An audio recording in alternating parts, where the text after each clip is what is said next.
The first-class cabin of United Flight 419 thrummed with the low, steady roar of the Boeing 777's engines as the plane lifted off from Chicago's sprawling O'Hare International Airport, its nose tilted toward a distant Los Angeles horizon.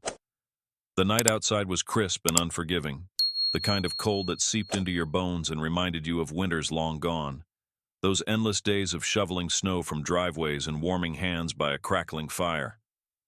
Through the thick, triple-paned windows, the city's lights twinkled below like a scattering of fallen stars, growing smaller and fainter until they were swallowed entirely by a thick shroud of clouds.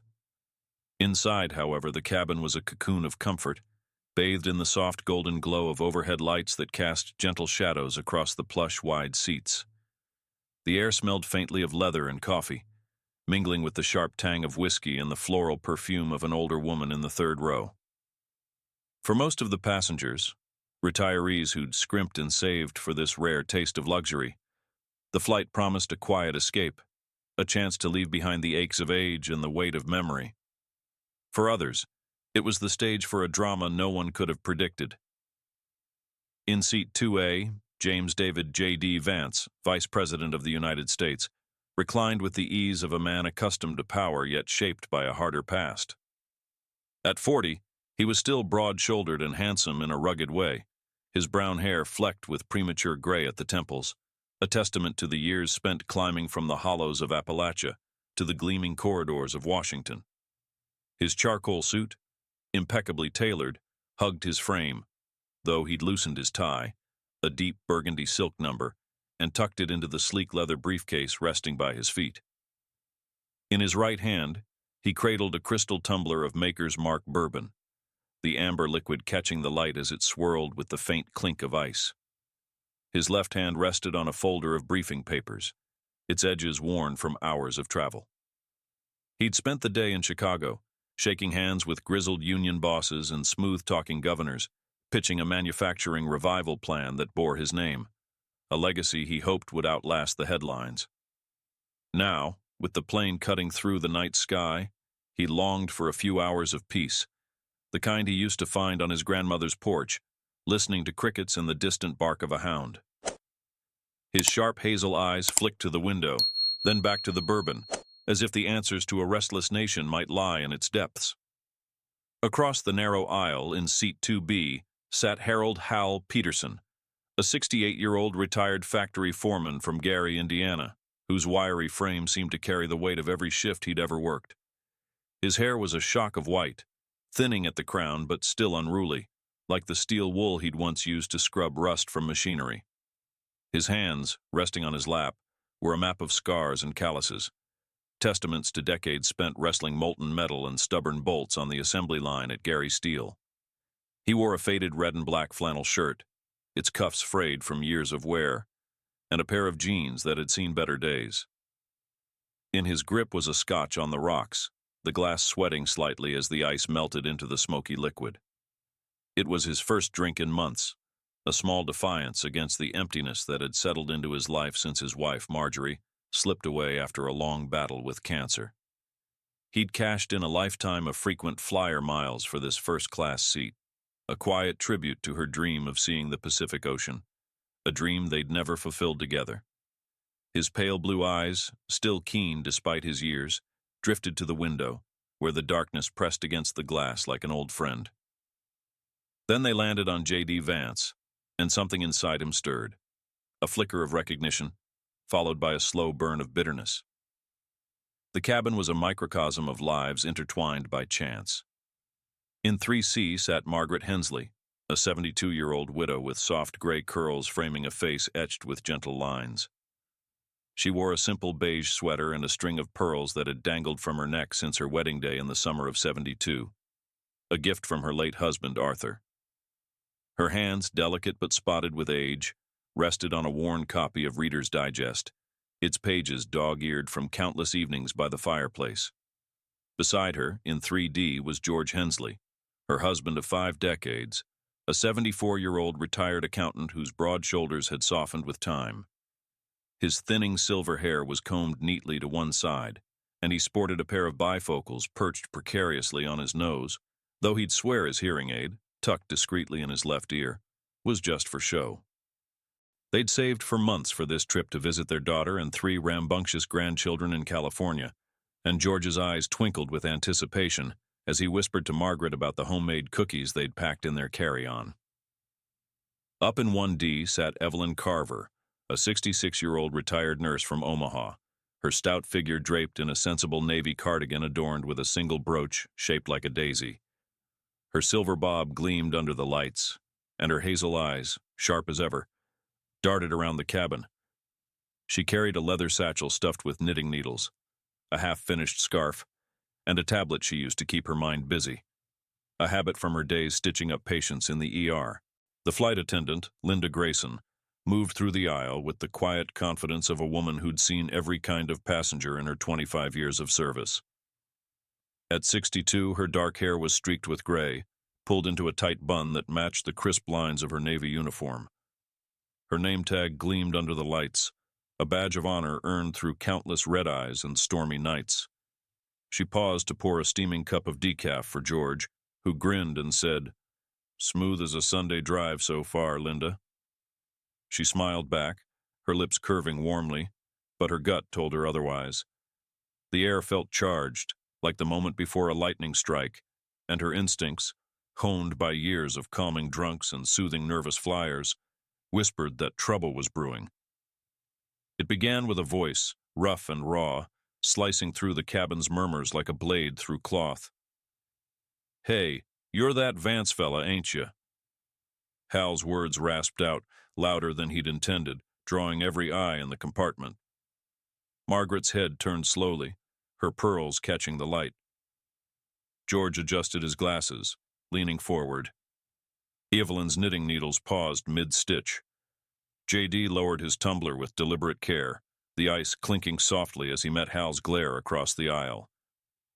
"That's right," he said, his voice smooth and measured, the kind of tone that had won debates and charmed donors. "JD Vance, Vice President. Good to meet you. What's your name?"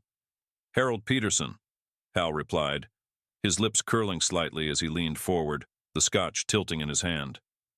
The ice shifted, tinkling against the glass like a warning bell. "I read that book you wrote years back, Hillbilly Elegy. Thought it meant something, you talking about folks like me. Factory men, coal towns, the ones left behind. Turns out I was wrong." JD tilted his head, his smile holding but thinning at the edges. "I'm glad it reached you, Harold. What's weighing on your mind tonight?" Hal's eyes narrowed, the blue in them hardening like steel under a torch. "What's weighing on me? You sitting there in your pressed suit drinking fine whiskey while the places you wrote about are still rotten. You promised jobs, big talk when you hitched your wagon to Trump. Where are they, huh? Where's the work for men like me?" The cabin went still, the hum of the engine suddenly louder in the silence. Margaret whispered to George, "Oh my, this could turn sour." George shushed her gently, his hand patting hers, though his own curiosity kept him riveted. Evelyn muttered under her breath, "Well, this beats the soaps." Linda stepped closer, her smile tightening into a thin line of professionalism. "Sir," she said, her voice calm but firm, "let's keep things friendly. Can I get you another scotch? Maybe something to eat?" "I don't need food," Hal snapped, waving her off with a jerk of his hand that sent a splash of scotch onto his tray table. The sharp scent of alcohol cut through the air. "I need him to stop acting like he's one of us when he ain't. You're a turncoat, Vance. Climbed out of the dirt just to kick dust in our faces." JD's jaw clenched, a flicker of tension breaking through his calm facade, but he kept his voice even. "I haven't forgotten where I came from, Harold. I've been fighting for those towns, pushing steel plants, infrastructure. It's slow work." "Slow?" Hal barked a laugh, harsh and bitter, as he pushed himself to his feet. His legs wobbled, unsteady from age and the scotch, but his anger held him upright. "I gave 40 years to Gary Steele, watched it die in front of me, men laid off, homes lost. Slow don't cut it when you're starving." The plane shuddered then, a sudden jolt of turbulence rolling in from the vast plains below. Margaret gasped, her fingers tightening around her magazine. George muttered, "Lordy, here it comes." Hal swayed, clutching the back of his seat, his glass teetering on the edge of the tray. Linda reached for the intercom, her movements swift and practiced. "Captain," she said into the mic, "we've got a disturbance in first class." The captain's voice rolled through the speakers, deep and steady as a preacher on Sunday.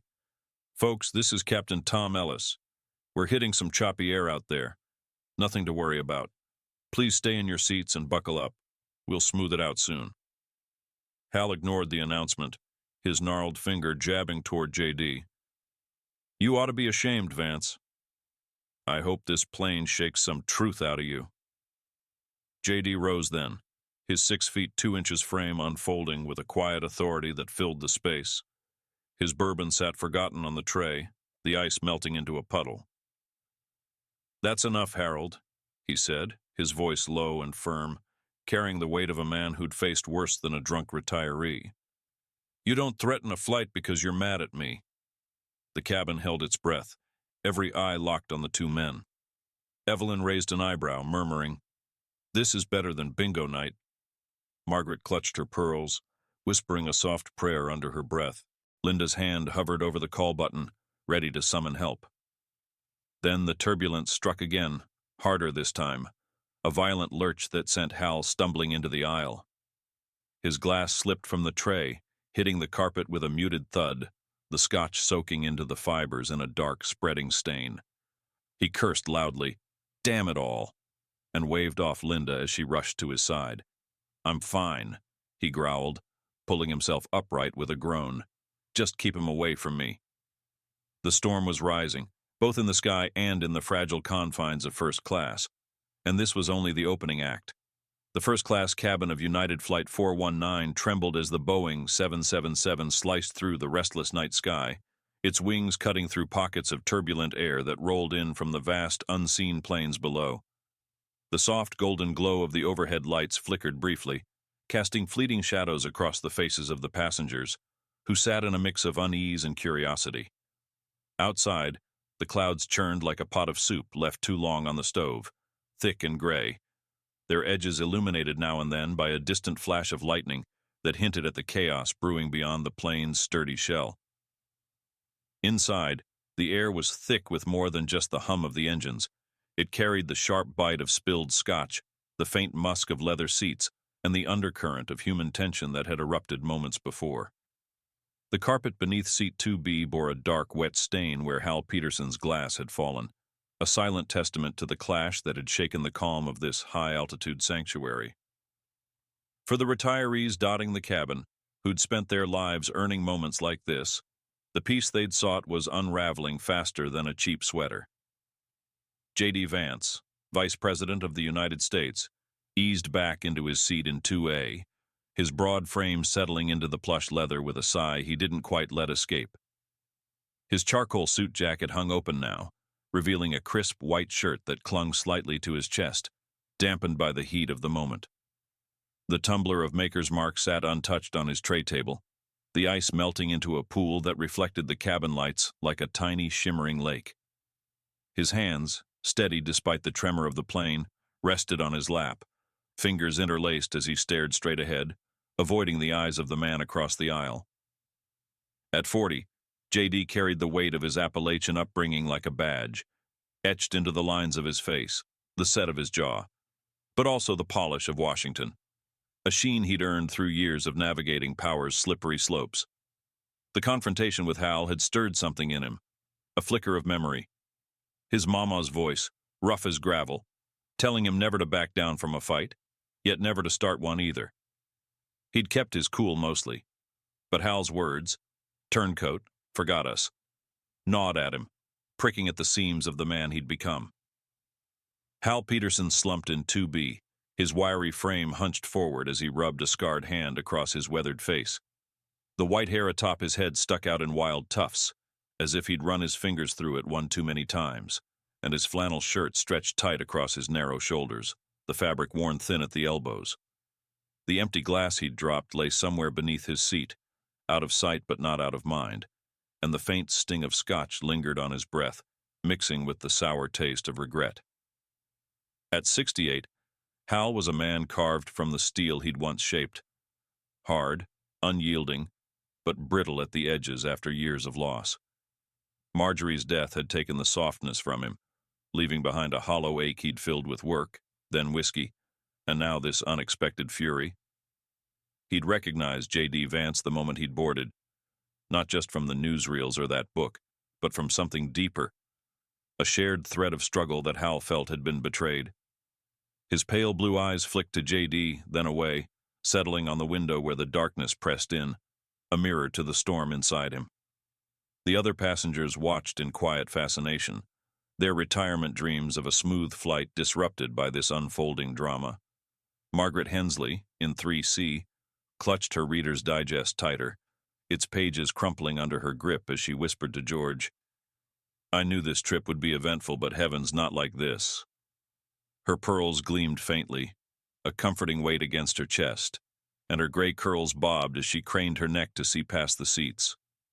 George, in 3D, adjusted his bifocals with a trembling hand, his silver hair catching the light as he murmured back, "Reminds me of that union meeting in 78?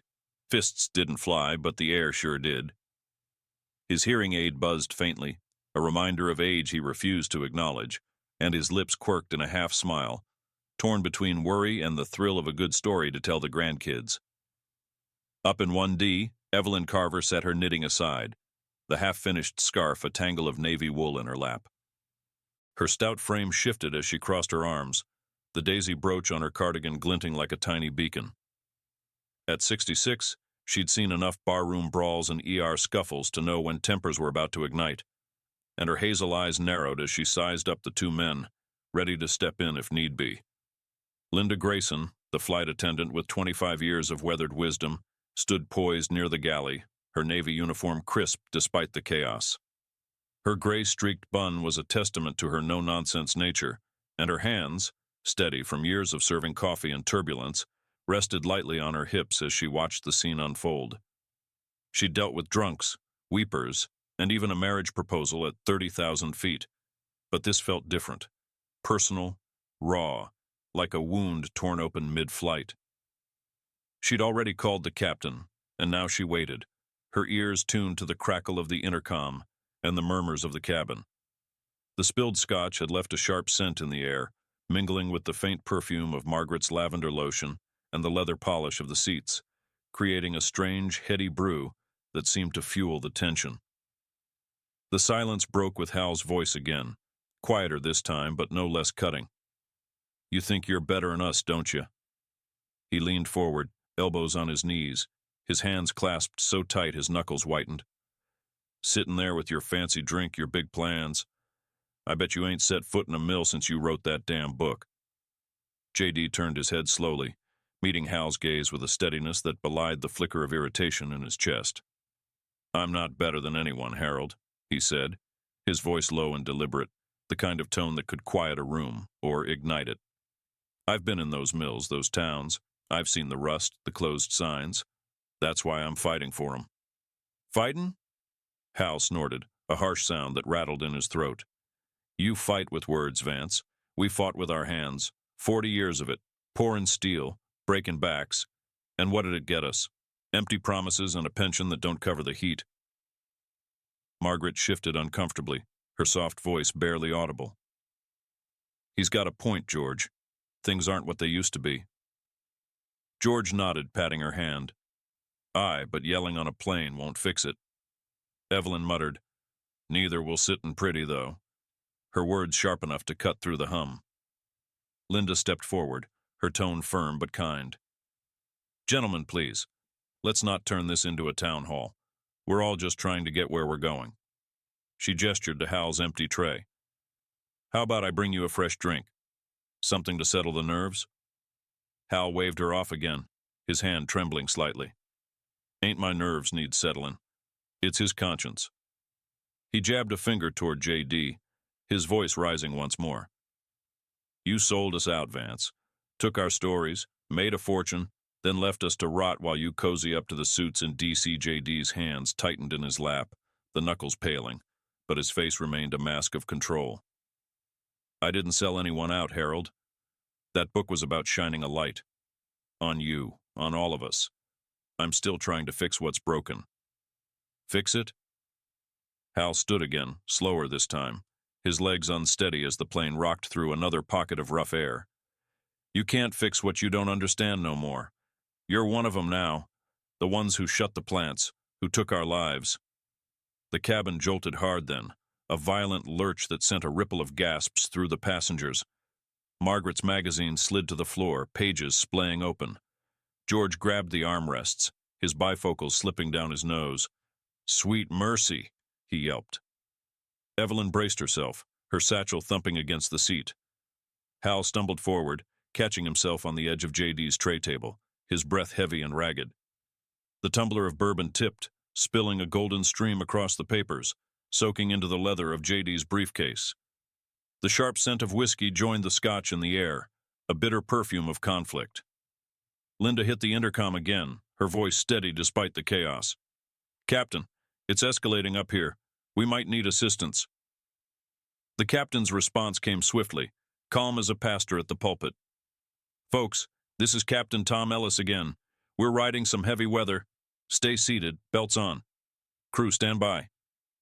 Hal straightened, his face flushed with a mix of fury and exertion. "You hear that, Vance? Even the sky's mad at you."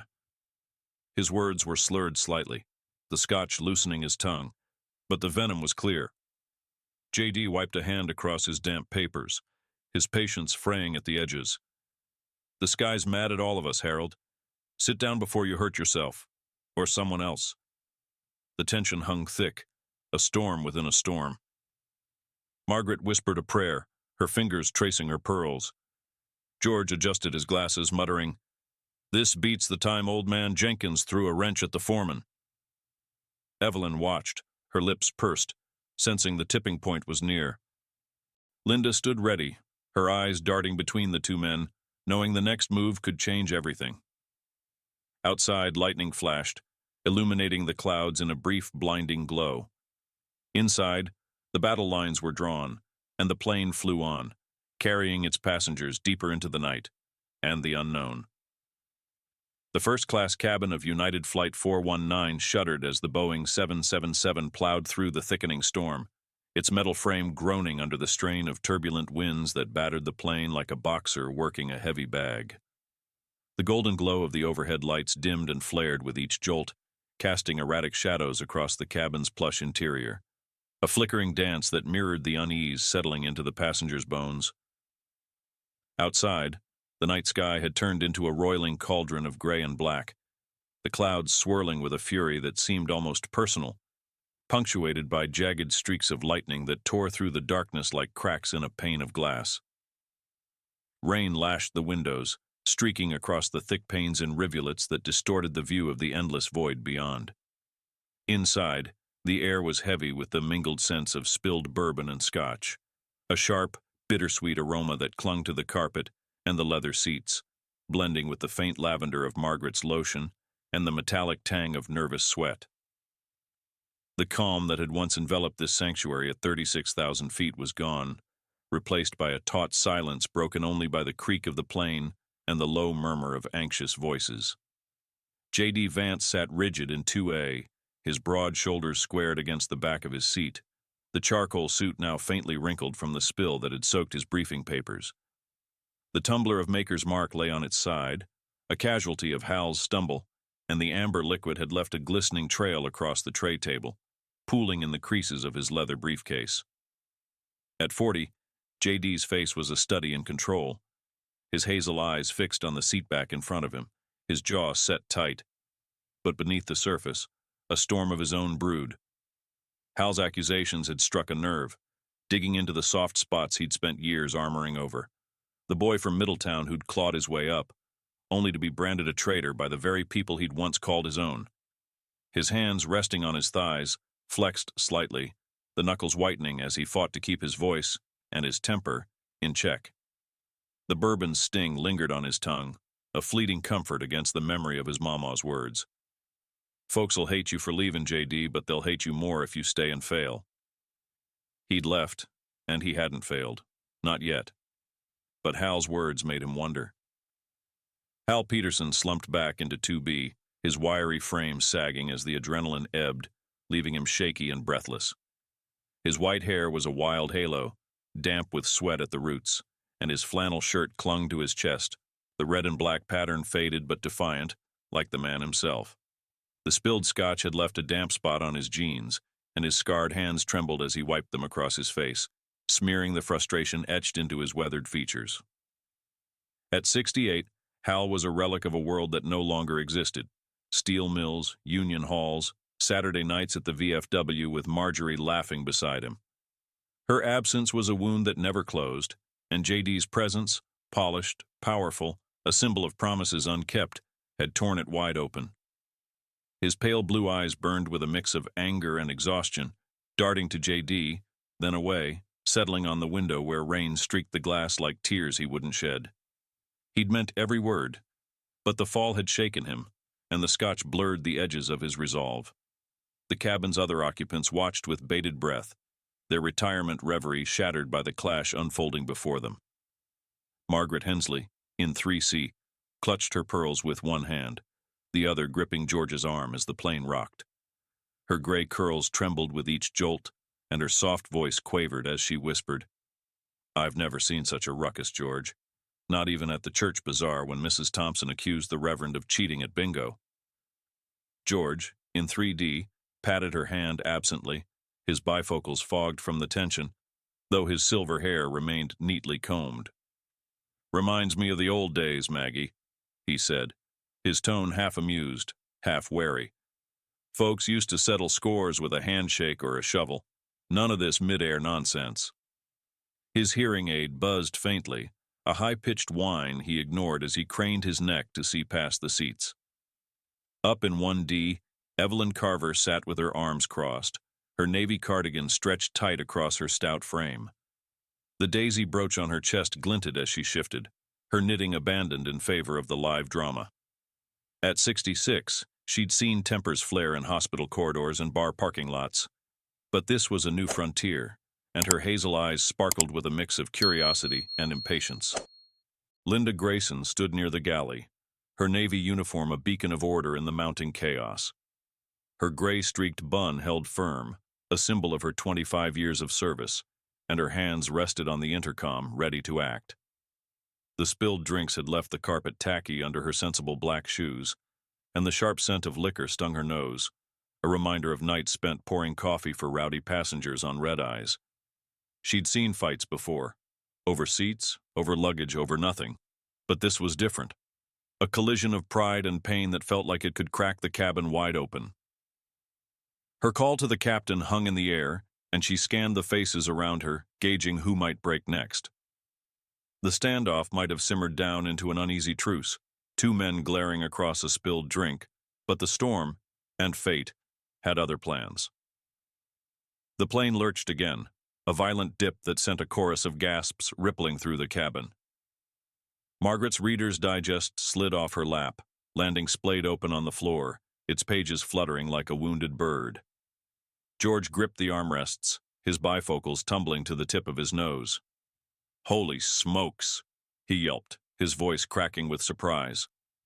Hal steadied himself against his seat, his breath hitching, while JD braced a hand on the tray table, the bourbon-soaked papers crinkling under his palm. Then came the wild card. Evelyn Carver. With a huff that could have cleared a room, she rose from 1D, her stout frame swaying slightly as the plane steadied. Her silver bob gleamed under the lights, and her hazel eyes flashed with the authority of a woman who'd once stared down a drunk trucker with a broken bottle. "Well, I've had just about enough of this foolishness," she declared, her voice cutting through the cabin like a gavel on a bench. She adjusted her cardigan, the daisy brooch winking, and planted her feet wide, hands on her hips. Hal and JD turned, startled, their feud interrupted by this unexpected force. "What's your stake in this, lady?" Hal rasped, his tone gruff but curious, his hand still gripping the seat back. Evelyn pointed a finger at him, unwavering. "My stake, Mr. Peterson, is I paid good money for this seat, and I'd like to enjoy it without you hollerin' like a hog at slaughter." She swiveled to JD, her gaze piercing. "And you, Mr. Vice President, ought to know better than to tangle with a man who's got nothing left to lose. But since you're both acting like fools, I've got something to say. She reached into her leather satchel, pulling out her tablet with a flourish that would have made a magician proud. The screen glowed to life, casting a faint blue sheen across her face as she tapped it with practiced ease. I've been doing some reading. Old nurse habit, you see. Can't help but dig when there's a fuss. She fixed Hal with a stare. You, sir, worked 40 years at Gary Steel, retired with a pension most folks would dream of, and yet here you are belly-aching like you're flat broke. I found the records. Public union files. You ain't hurtin' as bad as you let on. Hal's mouth dropped open, then snapped shut, his face reddening. That's private, you nosy. Ain't private when you're yellin' it at 36,000 feet, Evelyn cut in, her voice sharp as a scalpel. She turned to JD, her finger jabbing the air. And you, Mr. Vance, your big manufacturing plan? I dug up a report online, buried deep, mind you, saying half the funds are going to tax breaks for big shots, not workers. Care to tell us how that helps the little guy? JD's eyes narrowed, a flicker of unease breaking through his composure. That's a misinterpretation, ma'am, he said, his voice smooth but strained. The funds are— Don't ma'am me, Evelyn snapped, waving the tablet. I raised 3 boys and patched up more liars than you've shaken hands with. I know a dodge when I hear one. The cabin buzzed with whispers.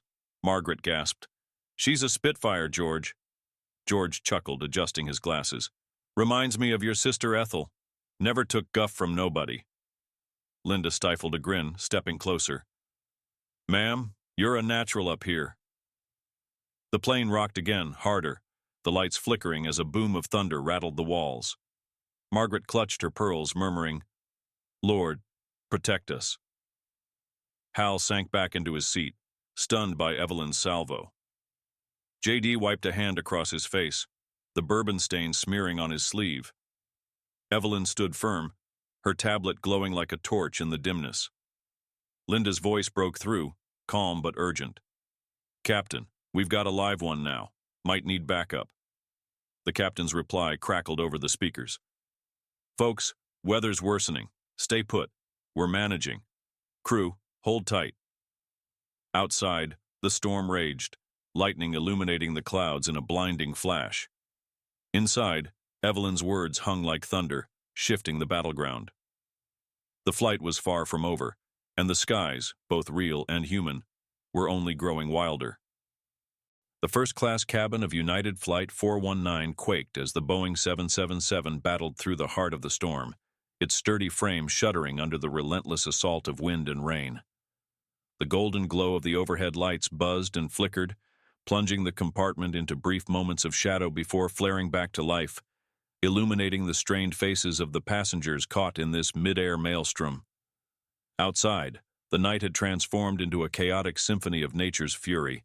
Clouds churned like a sea in a tempest, their dark masses split by jagged bolts of lightning that lit the sky in blinding white flashes, followed by rolling booms of thunder that rattled the windows and reverberated through the fuselage. Rain pounded the glass, streaking across it in furious torrents, blurring the boundary between the plane and the wild beyond. Inside, the air was thick with tension, laced with the sharp scents of spilled bourbon and scotch that clung to the sodden carpet, mingling with the faint musk of leather seats and the acrid edge of fear. The plush sanctuary of first class, once a haven for retirees seeking a taste of luxury, had become a battleground, both human and elemental, and the stakes were climbing higher with each passing minute. JD Vance sat in 2A, his broad shoulders rigid against the leather seat, his charcoal suit now creased and stained from the bourbon that had soaked his papers and sleeve. The tumbler lay overturned on the tray table, a casualty of the chaos, its melted ice leaving a slick sheen across the wood. At 40, JD's face was a mask of restraint, his hazel eyes fixed on the flickering lights above, though a muscle ticked faintly in his jaw, a telltale sign of the storm brewing beneath his calm exterior. Evelyn's words had hit hard, slicing through the armor he'd built over years of public scrutiny. Tax breaks for big shots, not workers. The accusation echoed Hal's, but with a precision that stung deeper, dredging up memories of his early days in office. Nights spent poring over policy, promising Mama's ghost he'd make things right for the folks back home. His hands rested on his thighs, fingers flexing as he fought the urge to respond, to defend the man he'd become against the boy he'd been. The plane's shaking mirrored his own unease, a reminder that control, his stock in trade, was slipping through his fingers. Hal Peterson slumped heavily in 2B, his wiry frame folded into the seat like a man who'd taken one too many punches. His white hair was damp and matted, clinging to his scalp, and his flannel shirt hung loose, the red and black pattern dulled by sweat and spilled scotch. His scarred hands gripped the armrests, trembling not just from the turbulence but from the weight of Evelyn's revelation, a pension most folks'd dream of. At 68, Hal had built his identity on struggle, on the grind of the mill and the loss of Marjorie. But her words stripped that bare, leaving him raw and exposed. He'd yelled about betrayal, about forgotten towns, but the truth gnawed at him. He'd survived where others hadn't, and the guilt of that survival fueled his rage. His pale blue eyes darted to JD, then to Evelyn, then down to the stained carpet, where the memory of his outburst lay soaked into the fibers.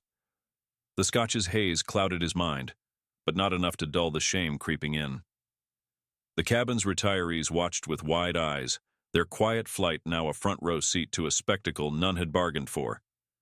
Margaret Hensley, in 3C, clutched her pearls so tightly her knuckles whitened, her gray curls trembling as the plane jolted. "George, I think we're in over our heads," she whispered, her voice barely audible over the thunder. George, in 3D, squeezed her hand, his bifocals fogged and askew, his silver hair ruffled from the chaos. "Reminds me of that tornado in 65. Thought the roof'd come clean off," he said, his tone steadying her even as his own heart raced.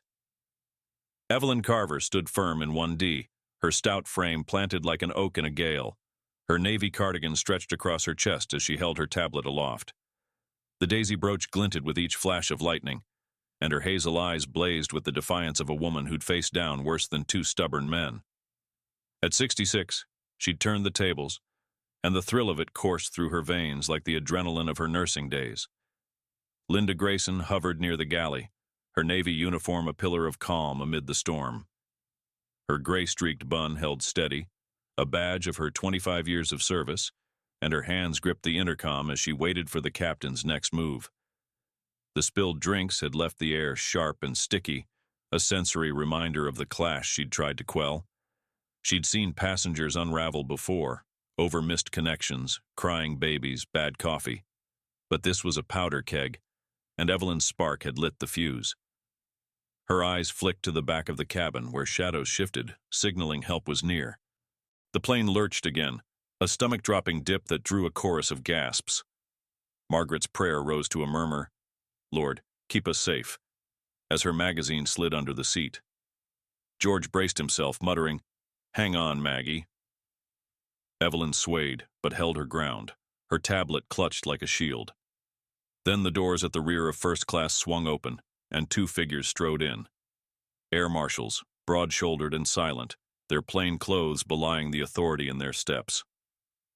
The first, a man with a buzz cut and a jaw like granite, moved toward Hal, while the second, a wiry figure with piercing eyes, flanked him.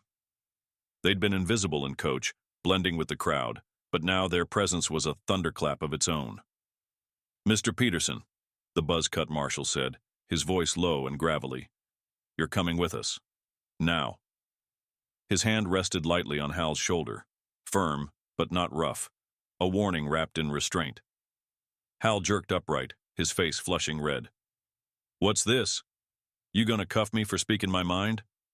His voice cracked, the Scotch slurring his words, but he stood, wobbly and defiant, shaking off the marshal's grip.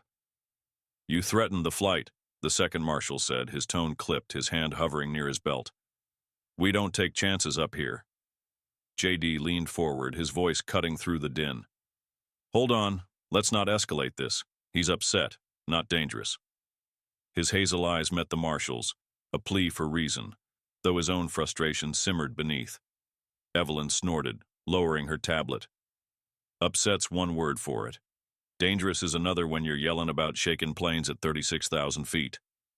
Her words landed like a slap, and Hal's head snapped toward her, his eyes blazing. "You shut your trap, lady," he barked, lunging a step forward. But the buzz-cut marshal caught him, pinning his arms with practiced ease. Hal thrashed weakly, his breath ragged. "This is garbage. He's the one ought to be hauled off, him and his lies." The cabin erupted in murmurs. Margaret gasped, "Oh, my stars." George adjusted his glasses, whispering, "Never seen the like." Linda stepped in, her voice steady. "Gentlemen, take him to the galley. Let's calm this down." The marshals nodded, dragging Hal toward the rear, his protests fading into a string of curses. "Damn Vance, damn all of you." JD sank back, wiping a hand across his face, the bourbon stain smearing further. "This is madness," he muttered, more to himself than anyone, his composure cracking under the weight of it all. Evelyn sat down, crossing her arms with a satisfied huff. Madness or not, somebody had to say it. The plane rocked harder, a deafening crack of thunder shaking the walls. The lights dimmed, then surged, casting the cabin in stark relief. Margaret clutched George, her prayer rising. "Deliver us from this storm." George patted her, his voice shaky but firm. "We'll make it, Maggie, always do." Linda's intercom buzzed, the captain's voice breaking through, taut with urgency. "Folks, this is Captain Tom Ellis. Weather's forcing us off course. We're diverting to Kansas City. ETA 45 minutes. Sit tight, belts on. Crew, secure the cabin." Groans rippled through the passengers. Hal, now cuffed to a jump seat in the galley, slumped in defeat, his fight drained. JD stared out the window, the lightning reflecting in his eyes, a man caught between duty and doubt. Evelyn tucked her tablet away, muttering, "Kansas City beats crashin', I suppose." Outside, the storm raged, a beast unchained. Inside, the cabin held its breath, teetering on the edge of collapse, or redemption. The final act was yet to come, and the skies held no mercy. The first-class cabin of United Flight 419 vibrated with a low, persistent hum as the Boeing 777 pierced through the fading edges of the storm, its engines growling with the effort of battling the winds that had raged all night.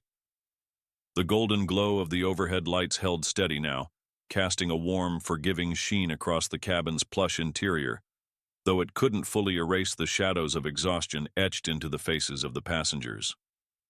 Outside, the sky was transforming.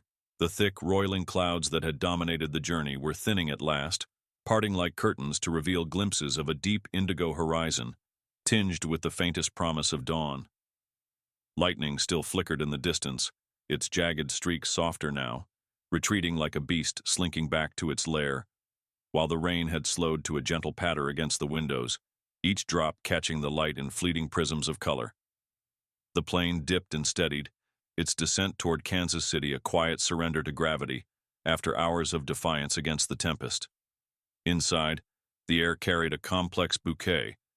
The sharp bite of spilled bourbon and scotch had dulled into a faint memory, blending with the comforting scent of brewing coffee from the galley, the crisp wool of Margaret's sweater, and the subtle musk of leather seats worn by the night's turmoil. The carpet, stained and damp, bore the scars of the journey, a testament to the battles fought at 36,000 feet. But the cabin itself felt on the cusp of renewal, as if the storm had purged something essential. JD Vance sat in 2A, his broad shoulders relaxed for the first time in hours, the charcoal suit crumpled and streaked with bourbon now a badge of survival rather than defeat. The tray table before him was a mess. His overturned tumbler of Maker's Mark rested against a soggy pile of briefing papers, the ink bleeding into abstract swirls that mirrored the chaos of the night. At 40, JD carried the rugged handsomeness of his Appalachian roots, but tonight his face told a deeper story. His hazel eyes, once sharp with the certainty of power, softened with introspection, and his jaw, no longer clenched, hinted at a man wrestling with revelation. The storm, both outside and within, had stripped away the polish of the vice president, leaving the boy from Middletown exposed. Hal's raw fury and Evelyn's piercing truth had shaken him, forcing him to confront the gap between his promises and the reality of the hollowed-out towns he'd sworn to save. He leaned back, running a hand through his gray-flecked hair, and let his gaze drift to the window, where the first streaks of light pierced the clouds. Mama's voice echoed in his mind, rough and unwavering. You don't run from the hard stuff, JD. You face it, or it'll chase you down. Tonight, he'd been chased, cornered, and now, perhaps, he could face it anew. His fingers brushed the damp leather of his briefcase, a quiet resolve settling into his bones, not to defend but to listen, to rebuild what he'd missed. In the galley, Hal Peterson sat uncuffed now, his wiry frame slouched in the jump seat, the red and black flannel shirt hanging loose on his shoulders like a flag of surrender.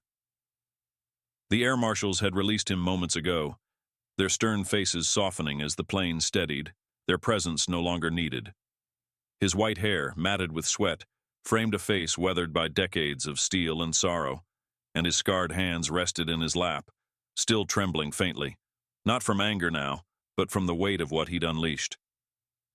At 68, Hal was a man forged in the fires of Gary's steel, tempered by Marjorie's gentle love, and broken by her loss.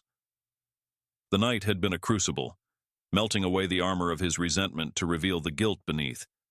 Guilt for surviving when so many hadn't, for the pension that kept him afloat while friends drowned in debt. Evelyn's words had cut deepest, exposing his pain as both real and self-inflicted, and JD's restraint had mirrored back a strength he'd forgotten he once had. He stared at the galley counter, where a cup of black coffee steamed untouched, its bitterness a faint echo of the scotch he'd spilled. Marjorie's voice whispered in his memory, soft and teasing. You're a stubborn mule, Hal, but you've got a heart bigger than you let on. He'd lost that heart somewhere along the way, but tonight, in the wreckage of his outburst, he felt its faint pulse stirring again. The cabin's retirees, weary but alive, watched the unfolding resolution with a mix of relief and wonder. Their luxury flight transformed into a tale they'd recount for years. Margaret Hensley, in 3C, loosened her grip on her pearls, the gray curls framing her face trembling less now as she leaned against George. Her beige sweater was slightly askew, and her soft voice carried a hint of awe as she whispered, I think we've made it through, George. God's hand was on us tonight. George, in 3D, squeezed her hand, his bifocals polished and back in place, his silver hair ruffled but his grin wide. Tougher than that blizzard in 72, Maggie. And we danced through that one, didn't we? He said, his tone warm with the comfort of shared history. His hearing aid buzzed faintly, but he heard enough to know the worst was past, and his eyes twinkled with the promise of a story for the grandkids. Embellished, of course. Evelyn Carver, in 1D, sat with her stout frame relaxed, her navy cardigan unbuttoned now, the daisy brooch catching the light as she tucked her tablet away. At 66, she'd turned the night upside down with her sharp tongue and sharper mind, and a satisfied smirk played on her lips. She'd faced down chaos before, in ERs and family feuds, but this was a victory all her own.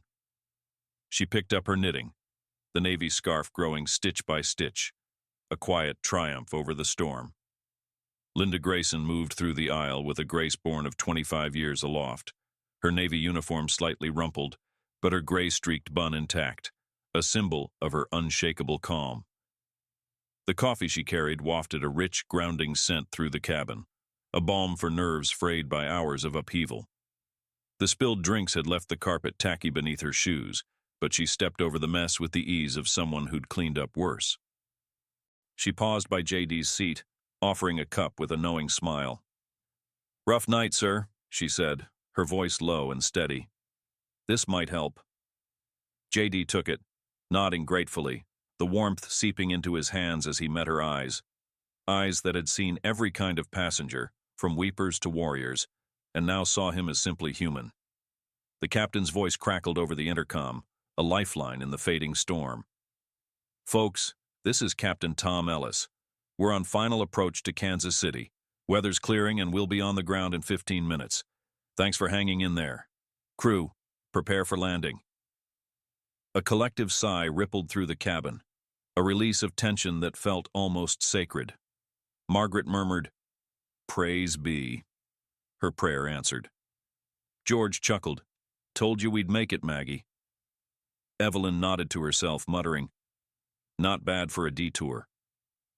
The plane broke through the last layer of clouds, and the cabin flooded with the soft, rosy light of dawn creeping over the horizon. The windows framed a breathtaking view. The storm retreating in the west, its dark bulk chased by streaks of gold and pink that painted the plains below in a tapestry of hope. The turbulence eased to a gentle sway, the engine's roar softening into a hum that lulled the passengers into a fragile peace. Linda approached the galley, pausing by Hal's jump seat. "You're free to return, Mr. Peterson," she said, her tone firm but kind. "Let's put this behind us." Hal looked up, his pale blue eyes meeting hers, and for a moment, words failed him. Then he nodded, slow and deliberate, and rose, his legs unsteady, but his spirit shifting. He shuffled back to 2B, avoiding JD's gaze as he sank into the seat, the coffee cup still clutched in his hands. JD turned his head, catching Hal's profile in the corner of his eye. The silence between them was heavy, but not hostile, not anymore. He cleared his throat, his voice rough but earnest. "Harold, I heard you tonight. More than you think. I'm not perfect, never claimed to be, but I'm not done trying to fix what's broken. Maybe you can help me see it clearer." Hal froze, the coffee trembling in his grip.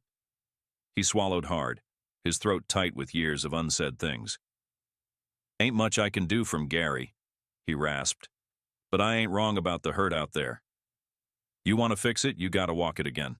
See it for real." JD nodded, a flicker of something, respect maybe, crossing his face. "I will. That's a promise, not a campaign line." Hal met his eyes then, a long, searching look, and for the first time, the fire in them softened, replaced by a grudging acknowledgement. Evelyn, watching from 1D, leaned forward, her voice cutting through the quiet. "Well, ain't that something? You two finally talking like men instead of brawling like boys. Took a storm and a half to get there." Her smirk was sharp, but her eyes held a glint of approval. Margaret giggled softly. "She's right, you know." George added, "Always is these types." The plane touched down with a gentle thud, tires kissing the tarmac as the cabin erupted in scattered applause, tentative at first, then hearty, a release of shared survival. The dawn light streamed through the windows, bathing the passengers in a glow that felt like grace. Linda announced, "Welcome to Kansas City, folks. You've earned this landing." As the plane taxied to the gate, JD stood, stretching his cramped limbs, and offered Hal a hand, not to shake but to help him up. Hal hesitated, then took it, his grip firm despite the tremble. "Don't make me regret this, Vance," he muttered, but a faint smile tugged at his lips. The first in years, perhaps. JD returned it, small but real. "I won't." Evelyn gathered her satchel, tossing a final quip over her shoulder. "Next time, I'm bringing popcorn." Margaret and George linked arms, already planning their tale for the family. Linda watched them disembark, her coffee pot empty but her heart full. 25 years, and this night would top them all. Outside, the storm had passed, leaving a sky streaked with gold and a city waking to a new day. JD stepped onto the tarmac, flanked by aides but glancing back at Hal, who followed slowly, head high. The air was crisp, clean, a promise of beginnings. The flight had been a crucible, tempers forged, truths bared. But in its wake, something stronger emerged. Not answers, but questions worth asking, and men willing to face them together. The dawn broke fully, a radiant arc over Kansas City, and Flight 419's passengers scattered into the light, carrying a story that would outlast the miles. Thank you for watching till the end video. I hope you enjoyed the story if you did. Don't hesitate to like the video and share it with your friends too. Subscribe to our channel and turn on the notification bell for more fascinating stories.